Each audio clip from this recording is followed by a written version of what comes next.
What's going on YouTube? This is Omega Guilford here. Welcome to my channel. I just want to start things off with a simple video, so I decided to make a deck profile of my favorite deck ever, which is zombies. And right now this is currently called D.P.Z, so it's a danger punk zombie build. And without further ado, let's just get right into it. Starting off with our main normal summon of the deck. And our zombie lineup, we got 3 unit zombie. Best normal summon of the deck, fixes hands, level modulates, foolish burials, does everything you can want in a card. Followed by the Bull Boys, we got 2 Mizuki and 1 Gozuki. I felt like 1 Gozuki was more than enough. You only really wanted to help extend your plays, and 2 and 3 is kind of a bit much, I find, because you end up with cloggy hands of too many normal summons. 1 Mizuki was not enough, so I bumped it up to 2, and it's been running well ever since. I find 3 a bit too cloggy as well. And then we have 1 Banshee. I find 1 is perfect. I see builds running 3. I find that a bit too cloggy because you open up with hands that have too many Banshee and no ways of really getting her into the grave. Then we got our boss monsters. We got 1 Shang-Chi. Shang-Chi is good because it's another Foolish Burial, another extender, because when she's banished you can summon her out by banishing another zombie from grave. And then we have our main boss monster, King Ballardrog. He essentially puts a lot of pressure on your opponent, recursion every turn, summoning onto the field, and it triggers off a lot of hand effects too, so bells, ashes, stuff like that. And then my 1 Tekov is Al Ghul Mazera. Al Ghul Mazera provides a blanket protection on your zombies by banishing itself if they're to be destroyed by battle or card effect. Then it summons itself out, so it's also in a sense an extender. You can make a lot of synchro plays, link plays, and even exceed plays. And then our last zombies are our 2 tuners. We got 1 Bloom and 1 Mauler. Mauler's just insane. I mean, every turn it's an extender for synchro plays, link plays, and then Bloom essentially gets you the last remaining piece that you might need. And then for our punk engine, we have 2 Xiamen. I feel like 2 is enough. I played with 3 before, but I was running into issues where I was drawing too many of them. And I rather summon it off E-Tele as opposed to actually normal summoning it, because I find I'll have better value that way. And then we have 1 Deer Note and 2 Foxy Tune. I feel like 2 Foxy Tune is enough as of right now. With 3, it kind of felt a little bit cloggy, where I was drawing too many punk stuff and not enough zombies. But for now, 2 has been working really well, but at a later date we might revise the deck again. And 1 Deer Note because you only need the 1. And then we have the 1 Ogre Dance to round off our punk lineup. Ogre Dance being, the last remaining piece that you might need by ditching it from hand. And it's level 8 as well, so you can exceed plays with it. And Foxy Tune and Ogre Dance being light and dark helps you summon back Chaos Rover from your grave. And then for our danger lineup, we run 2 Bigfoot, being level 8 again for exceed plays, gets rid of problematic monsters or even floodgates if it gets discarded, and you can summon it from deck with Jackalope to exceed with it. Then we have the 1 Nessie. I opted for the 1 Nessie over the 3rd Bigfoot just because sometimes you want Nessie to resolve to get you a missing piece for either synchro plays or link plays, and sometimes you don't want to waste your Bigfoots. Then we have the 1 Mothman, level 4, dark, gets you a Dark World Dealings type of effect, or a draw 1, so no matter what you're guaranteed to get value out of it. And the 1 Jackalope, Jackalope to again fix hands by drawing you cards. It's a level 3, so it does come up sometimes when you level modulate Unizombie to a 5 at worst case scenarios, and you can synchro A from there, or you can link up with it. And then our last remaining monsters, we play 1 Snow and 1 Jet Synchron.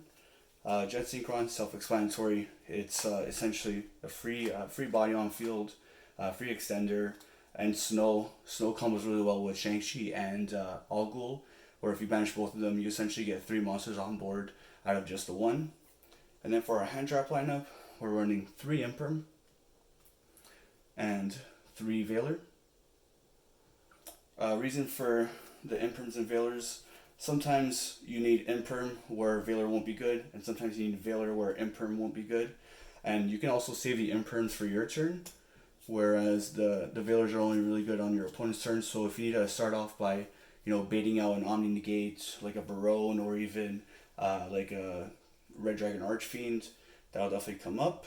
And then we have the 2 Ash Blossoms, along with the 1 Ogre. I was playing 3 Ash Blossoms at first, but I found I was drawing it too much. So I bumped it down to 2, plus being a hard once per turn. It's not really good to draw multiples of. And the 1 Ogre, because not only is it a light, but it's also a free extender. If you already have the P.U.N.K combo, or if you open up double E-Telly, you have another target for it, right? So it becomes a lot more impactful than just running the triple Ash. Then for our spell lineup, we have our main win condition being Zombie World, 3 of course. Self-explanatory. It's really good against the meta, especially now. And then 3 E-Telly, because our P.U.N.K engine, our Ghost Ogre, it's a free extender. It's just a really nutty card. And then our power 1-ofs, we've got 1 Foolish and 1 Reasoning. Foolish gets you exactly what you need. And with Reasoning, it's hard to hit the deck because there's so many different levels. So your opponent calling it wrong is usually the case. Even if they call it right and you send it to the grave, chances are it's going to be a monster that you want in grave anyway. So that's it for the main deck. On to the extra. We're playing 1 Formula Synchron for the Hulk, and because the draw 1 is really good if you have Zombie rolled up, and Ballardrock because you can trigger Ballardrock, banish another monster as well, and get additional value from it. The 1 Immortal Dragon, self-explanatory, it does so much for the deck, and it being a tuner, you can go into Hulk as well really easily with it. And then our other Hulk target to summon out is Shooting Riser. Again, there's a reason why it's that one. It's a really good monster. Chaos Ruler, one of the main boss monsters of the deck. Mill 5, get your engine going, summon it back, make an Exceed, and keep extending from there. The 1 Felgrand, I don't see a lot of people playing Felgrand, but if you get into a situation where you're summoning out Felgrand and Ballardrock, you're essentially banishing 2 monsters for free every turn. So it has a lot of value, and being a light, you can always banish it. Worst case scenario, summon Chaos Ruler back from grave. And then our only level 9 is Abyss. Self-explanatory, Omni Negates, puts a lot of pressure and revives tuners, so you can get a situation where you're attacking with Abyss, dealing damage, summoning back Xiamen from grave, using Xiamen's effect into main phase 2, and extending further from there. Our first level 10, we're running Supreme Sovereign. Just a really good level 10, big body, weakens your opponent's monsters, makes him stronger as well. And the fact that you can get 2 banishes off every turn, especially when you can resolve it from activating your own Snow, activating your own Banshee, Glow, Bloom, etc. Puts a lot of pressure on your opponent. And then I don't have Barone, but I'm playing Shiranui Sun Saga instead. Sun Saga essentially clears almost the entire board, especially if all your synchros are in your grave. They're treated as zombies with Zombie World on field, so you can essentially shuffle back all these synchros and non-target destroy your opponent's cards. It has a protection effect as well, but it doesn't come up because I don't play any other Shiranuis. But it's really strong, 35 as well. It's a strong beater. Then we run our 1 Exceed, which is the Vampire Zombie, or Zombie Vampire, sorry. Again, self-explanatory, really good boss monster. And to finish off, we have our Links, our Link 1, Link Rainbow. There's situations where you enter a simplified game state where you need Bloom to resolve, but you only have Bloom and no other monsters, so you can just summon it, make Link Rainbow, and then you get into your Ballardrock or Shang-Chi or Al Ghul, and you can extend further from there.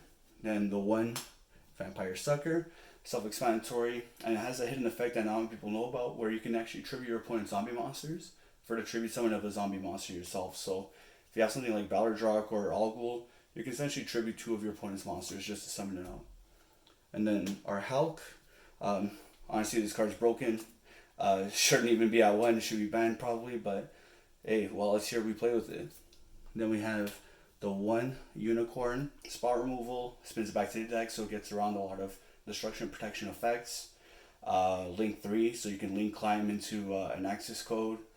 It's an overall really strong card. The 1 Appaloosa, I was never playing this before, but it's come up a lot in testing where when you get in a beard, sometimes your turn just ends and you have no more gas.